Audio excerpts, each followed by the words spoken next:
بێگومان ئەمەوێ قسەی زیاتر بکەین دەربارەی بابەتی نەوت دابەزینی نرخی نەوت کە ئەوترێت ڕەنگە عێراق ڕوبەڕووی قەیران بکاتەوە بۆ مەبەستەش ئیماد تاڵەبانی پسپۆڕی نەوت لە کەرکووکۆ لەگەڵمان ئامادەی کاک ئیماد سڵاو لێ بە زۆر بەخێر هاتی بۆ ئابووری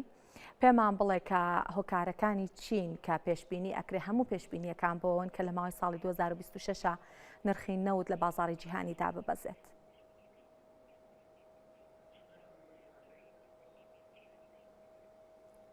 زۆر زۆر سپاسان دەکەم پێشەچی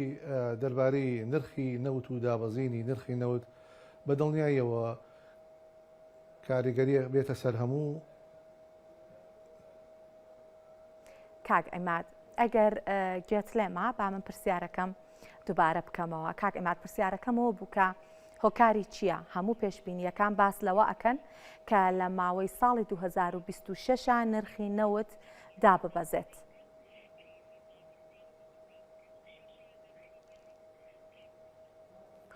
بەڵێ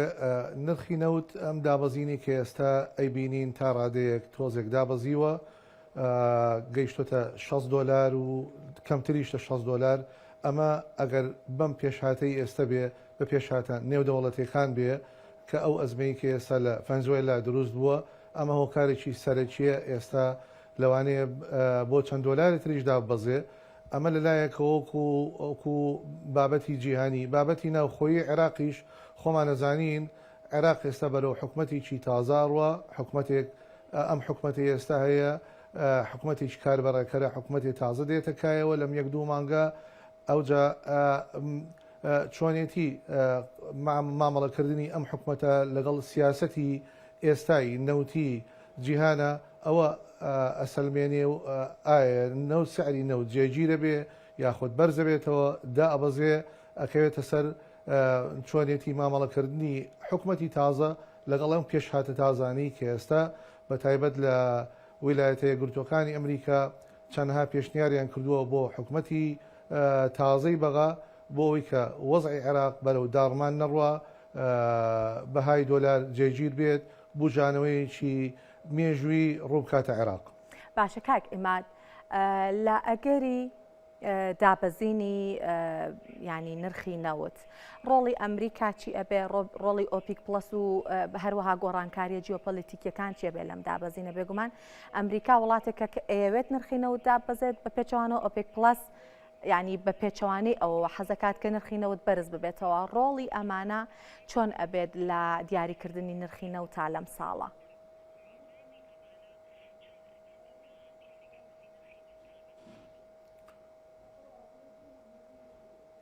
سیاسەتی نەوتی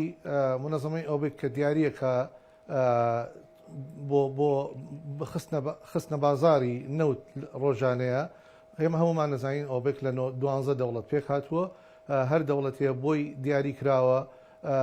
ڕۆژانە چەند بەرمیل نەوت ئینتاجەکە و چەند بەرمیل نەوت ئەخاتە بازارەکانی جیهانەوە بۆ نمونە عێراق 4.2 ملیۆن بۆی هەیە بخاتە بازارەکانی جیهانەوە ئەگەر بێت و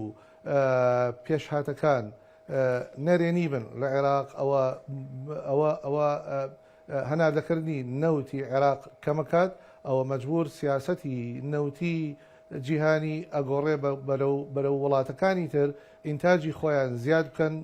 بەپێی ئەو نسبەی کە لە عێراق کەمە بێتەوە. تامان ئەمە هەر نەک بۆ عێراق وایە بۆ هەموو دەوڵەتێک وایە کە ئەچێتە ئەزمەیەکەوە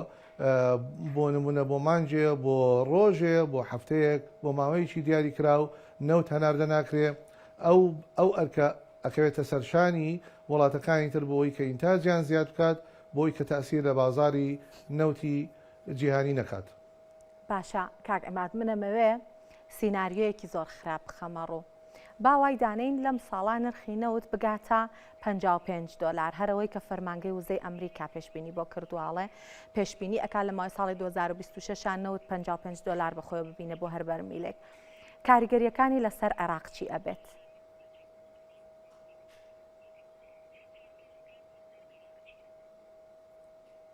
ئەگەر نەوت بگاتە $55 و یا کەمتریش ئەوە بە دڵنیاییەوە عێراق کەوێتە ژێر کاریگەریی زۆر خراپەوە.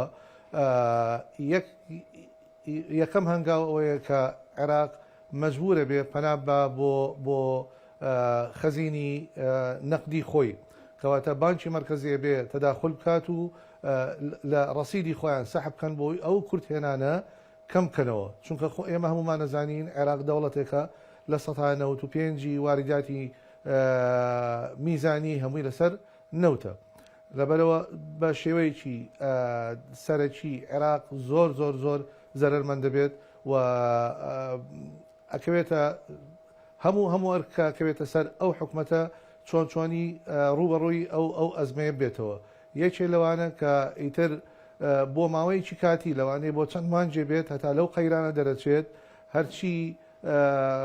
پرۆژەی وەبەرهێنان هەیە هەمووی ئەوەستێت ئەو پرۆژانی کە ئێستا لە کارن هەمووی لەوانەیە بەنسبەیە لە نسبەکان مالیان کەم بێتەوە تەمویلیان کەم بێت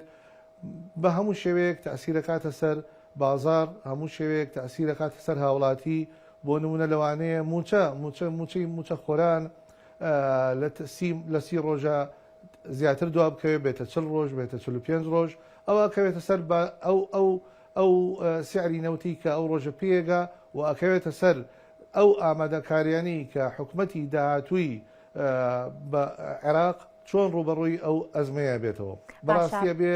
ئەم حکومەتی کە ئێستا هەیە کە ماوەیەکی کەمی ماوە و ئەو حکومەتی کە دروستە بێت پلانێکی تۆکمەیان هەبێت بۆی کە ڕوبەڕووی ئەو بنەوە چونکە ئاماژەکان ئەوەیە نەوت کە دابەزێ بۆ 55 و لەوانەیە بۆ کەمتریش بێت ئەو کاتە ئەبێ عێراق بەرنامەی خۆی هەبێ بەداخەوە عێراق لە وڵاتانەیە تا ئێستا لە چەنەها ئەزمەی تریش بینیمان ساڵانی پێشوو کە نەوت دابەزیە $50 کەمتر و $20 و $30 ڕوبەڕووی ئەزمەیەکی اقتصادی زۆر زۆر گەورە بووە بەرامبەرەوە چەنەها وڵاتمان هەیە بینین خۆیان ئامادەکەن بۆ حاڵەتی چی نەخوازراوی ئاوها یەک لە وڵاتانە من لە بیرمە فەنزوێلە ئەو فەنزوێلایی کە ئێستا لە قەیرانایە لە کاتی خۆی کە نەوت دابەزی حسابی میزانی خۆیان ڕاگرت لە $60 یعنی حسابی وایە نەکرد نەوت بە $60 لە کاتێکان نەوت لە بازار چووە $100 و $100 چەنەها وڵاتی تریش هەیە وەکو نمونە لە بەردەستمانایە بە ڕقەم و بەداتە ئەو وڵاتانە زەرەر ناکەن بەڵام ئەم وڵاتانی کە وەکو عێراق بەداخەوە خۆیان حازر نەکردووە بۆ پێشاتی ئاوها ئەکەونە قەیرانەوە هەرچەنە قەیرانەکەش کاتیە بێت بەڵام ئەکەونە قەیرانەوە سپاس ئێمە تاڵەبانی پسپۆڕی نەوت کە لە کەرکووکۆ لەگەڵمان ئامادەبوون سپاس بۆ زانیاریکانتە